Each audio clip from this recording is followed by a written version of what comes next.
नमस्कार, study IQ IAS Hindi में आपका स्वागत है। मैं हूं अमृत उपाध्याय। एक प्रोजेक्ट हमेशा चर्चा में रहता है, एक बार फिर से चर्चा में है। प्रोजेक्ट का नाम है ग्रेट निकोबार प्रोजेक्ट। बहुत बड़ी संरचना है और बहुत सामरिक रूप से महत्वपूर्ण संरचना है भारत की। देखेंगे कि क्यों इसका इतना महत्व है, लेकिन इस पर बार बार सवाल उठते हैं। एक तो सवाल उठता है पर्यावरण के लिए, जो लोग काम कर रहे हैं पर्यावरणविद हैं, वो कहते हैं कि भाई इसमें इतने पेड़ों की कटाई होगी, इतना ज्यादा पर्यावरण को नुकसान होगा, वहां जो प्रजातियां रहती हैं उनको नुकसान होगा। और दूसरा जो ग्रुप है वो है ट्राइबल ग्रुप्स के लिए काम करने वाले जो लोग हैं, जनजातीय समूहों के लिए काम करने वाले लोग हैं, वो बोलते हैं शोम्पेन जैसी क्रूशियल जनजाति यहां पर रहती है, सेंसिटिव जनजाति रहती है, जिसके मात्र 250 से 300 लोग ही अब अवेलेबल हैं, जिंदा हैं, और वो सब यहीं पर हैं। उन पर बहुत बड़ा दुष्प्रभाव पड़ेगा। तो ये प्रोजेक्ट हमेशा विवादों में फंसा रहता है। अभी जो खबर आई है उसमें क्या हुआ है, इस बात को हम इस वीडियो में देखेंगे। और दूसरा, इस प्रोजेक्ट के बारे में जानेंगे, क्योंकि ये भी आपके एग्जाम के लिए बहुत इंपॉर्टेंट है। क्या चिंताएं हैं और क्या चुनौतियां हैं, इसको भी देखेंगे। आइए देखते हैं सबसे पहले खबर क्या है। देखिए, RTI राइट टू इंफॉर्मेशन के जरिए सूचना मांगी गई थी। PTI के एक जर्नलिस्ट हैं, उन्होंने सूचना मांगी थी। और सूचना मेगा अवसंरचना परियोजना ग्रेट निकोबार द्वीप पर, जिसको हम कह रहे हैं GNI, great Nicobar island project, ठीक है, GNIP, इससे संबंधित सूचना मांगी गई थी। किससे मांगी गई थी? राष्ट्रीय अनुसूचित जनजाति आयोग से मांगी गई थी। 1 जनवरी 2022 के बाद से इस बारे में, GNIP के बारे में जो भी मिनट्स ऑफ मीटिंग्स हैं, मतलब जितनी भी मीटिंग्स हुई हैं उसमें क्या डिस्कस हुआ है। कोई भी मीटिंग जब करते हैं तो उसमें मिनट्स ऑफ मीटिंग्स बनता है। मतलब मिनट्स ऑफ मीटिंग का मतलब मीटिंग में जो जो इंपॉर्टेंट बातें हुई हैं उसको क्रमवार तरीके से लिख देना होता है। तो वो मिनट्स ऑफ मीटिंग क्या थी उसके बारे में सूचना देना, एक तो ये सूचना मांगी गई। दूसरा, जनजातीय कार्य मंत्रालय और राष्ट्रीय अनुसूचित जनजाति आयोग के बीच में क्या कन्वर्सेशन हुआ, क्या संचार हुआ, क्या कम्युनिकेट हुआ, किस बारे में? भाई इसके पर्यावरणीय प्रभाव के बारे में और जनजातीय प्रभाव के बारे में। जैसा मैंने बताया, शोम्पेन जैसी जनजाति है वहां पर, जो कि PVTG यानी पर्टिकुलरली वल्नरेबल ट्राइबल ग्रुप्स का पार्ट है, और बाकी जनजातियों पर क्या दुष्प्रभाव होगा, इस बारे में कुछ तो कम्युनिकेट हुआ होगा, संचार हुआ होगा जनजातीय कार्य मंत्रालय और राष्ट्रीय अनुसूचित जनजाति आयोग के बीच में। तो इसकी सूचना मांगी गई कि क्या कम्युनिकेट हुआ, यह बताइए। तीसरा, नेशनल टाइगर कंजर्वेशन अथॉरिटी ने गांवों को टाइगर रिजर्व्स के कोर एरिया से विस्थापित करने के बारे में भी आयोग से संचार किया होगा, क्योंकि टाइगर रिजर्व एरिया में जो कोर एरिया है वहां से कुछ गांवों को विस्थापित करना पड़ेगा। उसके लिए क्या संचार हुआ है, यह भी मांगी गई थी सूचना। और इन्हीं सूचनाओं को देने से राष्ट्रीय अनुसूचित जनजाति आयोग ने संवैधानिक प्रावधानों का हवाला देकर और RTI एक्ट के शेड्यूल 8 का हवाला देकर कहा कि भाई हम सूचना नहीं दे सकते। ठीक। NCST ने क्या सूचना दी? NCST ने कहा कि मिनट्स ऑफ मीटिंग देखना है तो वेबसाइट पर चले जाइए आयोग के। लेकिन यहां दिक्कत यह है कि वेबसाइट पर अप्रैल 2021 के बाद से कोई मीटिंग की जानकारी दी नहीं गई है। हालांकि NCST ने जो जवाब भेजा वो यही कहा कि ncst.nic.in हमारी वेबसाइट है, उस पर जाइए, उसी पर आपको सारी फाइल्स मिलेंगी। दूसरी बात, ग्रेट निकोबार प्रोजेक्ट और NTCA के निर्देशों के लिए, मतलब इस प्रोजेक्ट से रिलेटेड जो प्रभाव है और NTCA ने क्या निर्देश दिए हैं गांवों को विस्थापित करने के बारे में, इसके लिए सूचना देना संवैधानिक प्रावधानों के हिसाब से ठीक नहीं होगा। संवैधानिक प्रावधान मतलब आ गया 338A का हवाला दिया है, देखेंगे क्या कहा। लेकिन साथ में कहा कि RTI जो एक्ट है उसका भी क्लॉज ऐसा है, शेड्यूल 8 ऐसा है, जिसमें हम बाध्य नहीं है, कुछ विशेष परिस्थितियों में हम सूचनाएं नहीं देंगे। तो फिर अपील किया गया तो फर्स्ट अपीलेट अथॉरिटी ने कहा, आर्टिकल 338A का हवाला दिया। और आर्टिकल 338A कहता है कि हर साल राष्ट्रीय अनुसूचित जनजाति आयोग एक रिपोर्ट पेश करता है। किसको सौंपता है? राष्ट्रपति को। राष्ट्रपति उसे संसद के में टेबल कराते हैं, पार्लियामेंट में टेबल कराते हैं। तो 338A का हवाला देकर इसीलिए डिनाई किया गया कि भाई हम रिपोर्ट राष्ट्रपति को देते हैं, राष्ट्रपति इस रिपोर्ट को संसद में रखवाते हैं, हम इस बारे में बाध्य नहीं है कि आपको इस बारे में सूचना दें। ठीक। सूचना के अधिकार अधिनियम की धारा 8 का भी हवाला दिया गया। यह धारा 8 कहता क्या है? धारा 8 कहता है कि भाई विशेष मामलों में सरकारी प्राधिकारियों, जो पब्लिक अथॉरिटीज हैं, सरकारी अथॉरिटीज हैं, वो सूचना देने से मना भी कर सकती हैं, यह भी प्रावधान है। और कैसे विशेष स्थितियां हैं? जैसे जिस मामले में सूचना देने से संसदीय विशेषाधिकार का हनन हो रहा है, या किसी के जीवन को खतरा है, या शारीरिक सुरक्षा किसी के खतरे में पड़ जाती है, या जांच या अभियोजन में बाधा होने का खतरा है, इन सब आधारों पर कोई भी सरकारी विभाग सूचना देने से मना कर सकता है। यह शेड्यूल 8 कहता है RTI एक्ट का। तो इन दोनों ही आधारों पर राष्ट्रीय अनुसूचित जनजाति आयोग ने सूचना देने से मना किया। अब सवाल है कि भाई ये प्रोजेक्ट अपने आप में है क्या। देखिए 2021 में मैंने बताया प्रारंभ हुआ था, नीति आयोग के रिकमेंडेशन पर प्रारंभ किया गया, तो इंपॉर्टेंट है ऐसे भी, ये भी बात याद रखना। और दूसरी बात 2022 में इसको एनवायरमेंटल क्लियरेंस मिल गया, मतलब पर्यावरण मंत्रालय की तरफ से मंजूरी मिल गई। ये एक मल्टी डेवलपमेंट इनिशिएटिव है। इसका उद्देश्य क्या है, अंडमान निकोबार द्वीप समूह का जो सबसे दक्षिणी सिरा है, ठीक है, यही है ग्रेट निकोबार, और इसमें रणनीतिक स्थान ग्रेट निकोबार में इसका समग्र विकास करना है। ऑब्वियसली इसके स्ट्रेटेजिकल इंपॉर्टेंस तो है ही, इंफ्रास्ट्रक्चरल जो डेवलपमेंट हो रहा है बेसिकली वो सामरिक महत्व के चलते हो रहा है, इसमें कोई डाउट नहीं है। चरणबद्ध तरीके से इसको 30 साल में विकसित किए जाने की उम्मीद है।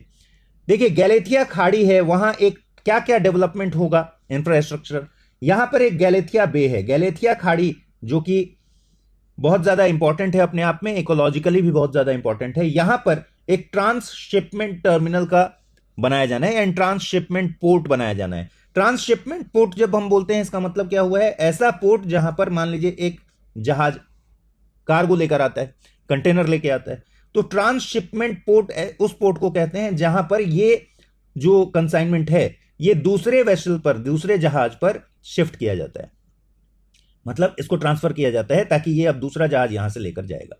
ऐसे जो पोर्ट होते हैं उसको कहते हैं ट्रांसशिपमेंट पोर्ट। तो गैलेथिया की खाड़ी में यही ट्रांसशिपमेंट पोर्ट बनाने की बात है।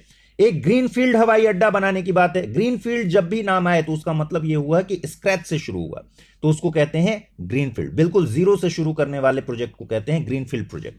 तो ग्रीनफील्ड हवाई अड्डा बनाया जाना है, ग्रीनफील्ड टाउनशिप बसाया जाना है यहां पर, और एक गैस संचालित एनर्जी के लिए, ऊर्जा के लिए संयंत्र लगाना जाना है जिसको बोलते हैं आप पावर प्लांट। तो एक पावर प्लांट भी स्टैब्लिश करना है जो गैस और सौर ऊर्जा के जरिए चले, और साथ में एक पर्यटन परियोजना भी इसमें शामिल है। तो इस तरह से इसका इंफ्रास्ट्रक्चरल डेवलपमेंट होगा। यहां पर देखिए एक तो गैलेथिया बे ये वाला हिस्सा हो गया, उसके बाद आप देखेंगे ये दूसरा दिया हुआ है इंटरनेशनल एयरपोर्ट यहां बनेगा जो ग्रीनफील्ड एयरपोर्ट बनेगा, पावर प्लांट इस हिस्से में बनेगा, और टाउनशिप एरिया का डेवलपमेंट यहां हो रहा है। ग्रेट निकोबार आइलैंड जो है वो गैलेथिया नेशनल पार्क भी वहां है और कैम्पबेल बे नेशनल पार्क भी है, दो नेशनल पार्क हैं, अपने आप में काफी इंपॉर्टेंट बात है ये। अब देखिए थोड़ा सा मैप पर इसको समझने की कोशिश करते हैं। देखिए ये है पूरा अंडमान निकोबार का आपका नक्शा।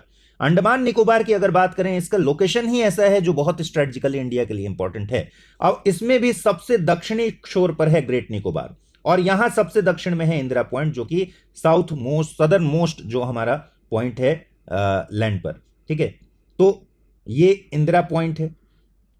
ये पूरा लोकेशन इस तरीके से है कि यहां से इंडोनेशिया भी 160 किलोमीटर के आसपास है, यहां से श्रीलंका भी 160 किलोमीटर के आसपास है, यहां से म्यांमार का कोको आइलैंड मात्र 55 किलोमीटर पर है। पूरा एरिया बहुत ज्यादा स्ट्रेटेजिकली इंपॉर्टेंट है। मलक्का स्ट्रेट पास में ही है। तो इस तरह से इसको डिजाइन किया जा रहा है कि आने वाले समय में हम चाइना के विस्तारवादी नीतियों को काउंटर कर सकें, यहां अपना सैन्य अड्डा स्थापित कर सकें, अपनी सैनिक ताकत यहां पर बढ़ा सकें, ठीक है। तो सामरिक महत्व देखिए, पड़ोसी देशों खासतौर पर चीन की जो विस्तारवादी गतिविधियां हैं उनका मुकाबला करने के लिए इंपॉर्टेंट है। म्यांमार के मछुआरे अवैध शिकार जैसी अवैध गतिविधियां जो करते हैं, अगर यहां पर बसावट हो जाएगी तो अंकुश लग जाएगा उस पर। अतिरिक्त सैन्य बल यहां पर इकट्ठा हो सके, हम सैन्य बेस खड़ा कर सकें, बड़े और अधिक युद्धपोत यहां पर आ सकें, विमानों की आवाजाही हो सके, इसीलिए ग्रीनफील्ड एयरपोर्ट की बात की जा रही है।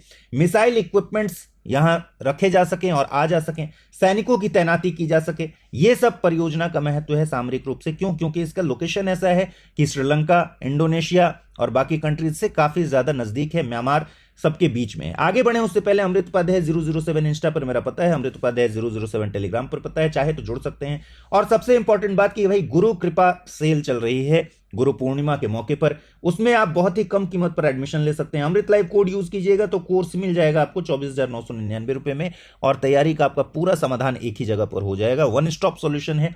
इसमें 1000 प्लस घंटे की कक्षाएं भी हैं, मेंटोरशिप भी है, इसमें आंसर राइटिंग भी है, हर तरह की सुविधा इसमें है। चेक कीजिए जाकर, इसी वीडियो के डिस्क्रिप्शन बॉक्स में एक लिंक है, उस पर क्लिक कीजिएगा तो सारी जानकारी आपको मिल जाएगी। एक पीडीएफ है, उसको पढ़िए, शेड्यूल देखिए, और एडमिशन लेने के लिए अमृत लाइव कोड यूज करके एडमिशन ले लीजिए। चलिए परियोजना के महत्व को आगे बढ़ाएं तो ग्रेट निकोबार मलक्का स्ट्रेट के काफी नजदीक है, और आपको पता है मलक्का स्ट्रेट कितना बिजी रूट है शिपमेंट के लिए, ठीक है। तो हिंद महासागर को प्रशांत महासागर से जोड़ने वाला बहुत ही इंपॉर्टेंट स्ट्रेट है, ये जलमार्ग है। आईसीटीटी यानी जो ट्रांसशिपमेंट टर्मिनल बनाया जाना है, उससे यह उम्मीद है कि ग्रेट निकोबार को कार्गो ट्रांसशिपमेंट का एक मेन प्लेयर बना दे और यहां हम क्षेत्रीय और वैश्विक समुद्री अर्थव्यवस्था में अपनी हिस्सेदारी को मजबूत कर पाएं। देखिए, ये मलक्का स्ट्रेट हो गया, ये सुंडा स्ट्रेट हो गया और यहां पर लोम्बोक स्ट्रेट है। ये तीनों स्ट्रेट अपने आप में बहुत इंपॉर्टेंट है और अंडमान निकोबार से इसकी दूरी बहुत ज्यादा नहीं है, तो इसलिए सामरिक महत्व के रूप में भी ये बहुत ज्यादा इंपॉर्टेंट है। और चीन को काउंटर करने के लिए ये परियोजना अपने आप में बहुत इंपॉर्टेंट। कैसे काउंटर करेगा? आपको पता है इस पूरे क्षेत्र में ही चीन की जो नेवी है ये अपनी उपस्थिति और प्रभाव बढ़ा रही है धीरे धीरे। चीन की विस्तारवादी नीतियां सबको पता है, धीरे धीरे ये अपना पूरा इस रीजन में अपनी स्थिति को मजबूत करते जा रहा है। चीन इंडो पैसिफिक में मलक्का, सुंडा, लोम्बोक, जो मैंने अभी बताया, मलक्का, सुंडा और लोम्बोक, इन स्ट्रेट्स में जो चोक पॉइंट्स हैं उन पर अपनी नौसेना को मजबूत कर रहा है। ठीक है। और चीन ने कोको द्वीप समूह जो म्यांमार का है उस पर भी सैन्य सुविधा का निर्माण किया है, जो भारत के अंडमान निकोबार द्वीप से सिर्फ 55 किलोमीटर उत्तर में स्थित है।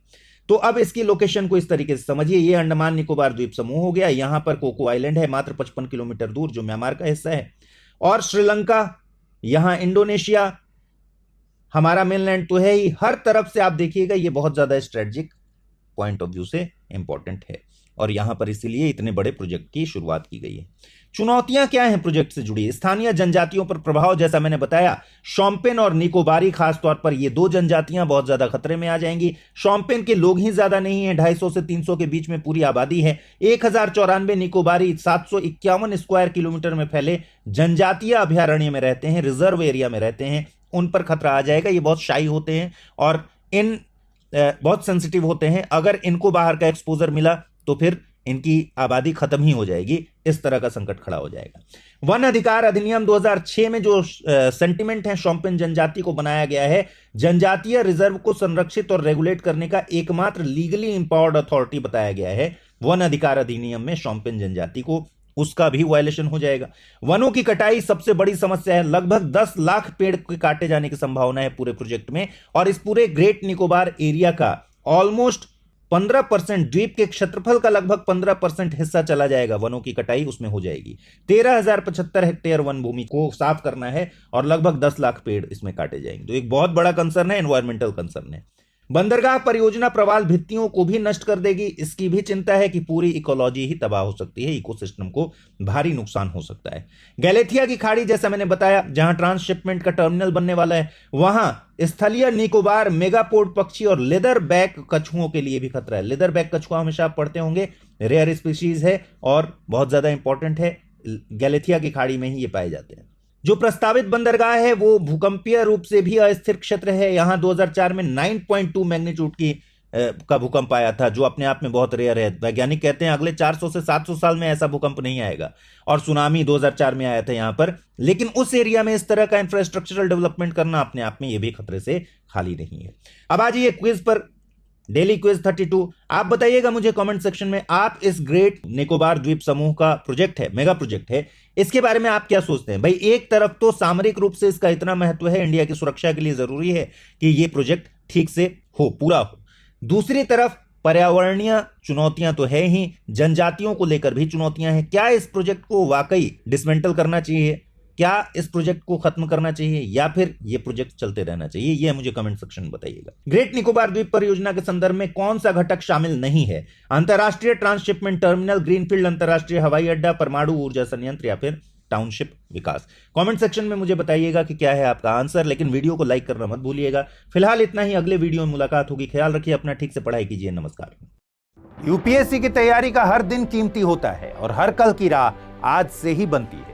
तो क्या आपने प्रतिज्ञा ली है अपने आईएएस सपने को साकार करने की? स्टडी IQ लेकर आया है यूपीएससी लाइव फाउंडेशन हिंदी प्रतिज्ञा बैच 2026, जहां कराई जाएगी प्रीलिम्स से लेकर इंटरव्यू तक की पूरी तैयारी, वो भी रणनीतिक गहराई के साथ और सही मार्गदर्शन के साथ। इस बैच में आपको मिलेंगी 1000+ घंटों की लाइव और रिकॉर्डेड कक्षाएं, 1-to-1 personalised mentorship, daily current affairs, test series और सीसेट का कंप्लीट कवरेज, प्रीलिम्स और मेंस रेसिडेंशियल प्रोग्राम यानी PRP और MRP डिसिप्लिन के साथ फोकस भी, इंटरव्यू गाइडेंस प्रोग्राम, IGP, अंतिम दौर तक स्टडी IQ आपके साथ रहेगा। और इतना ही नहीं, प्रीलिम्स में सफल होने पर मिलेगा पूरा फीस वापस। टॉप स्कोरर को मिलेगा 11,000 रुपए का नगद पुरस्कार। अब तय कीजिए, आप सिर्फ सपना देखेंगे या उसके लिए स्टडी IQ के साथ मिलकर प्रतिज्ञा निभाएंगे। यूज करें कोड अमृत लाइव और पाएं मैक्सिमम डिस्काउंट हमारे गोल्ड, प्लैटिनम और डायमंड बैचेस पर। अगर अब भी कोई सवाल हो तो डिस्क्रिप्शन में दिए गए लिंक पर क्लिक करें या मुझे सीधा मेल करें amrit@studyiq.com पर। UPSC 2026, आपकी प्रतिज्ञा हमारा मार्गदर्शन। हिंदी में UPSC की तैयारी से संबंधित प्रोग्राम्स को देखने के लिए सब्सक्राइब करें स्टडी IQ IAS हिंदी।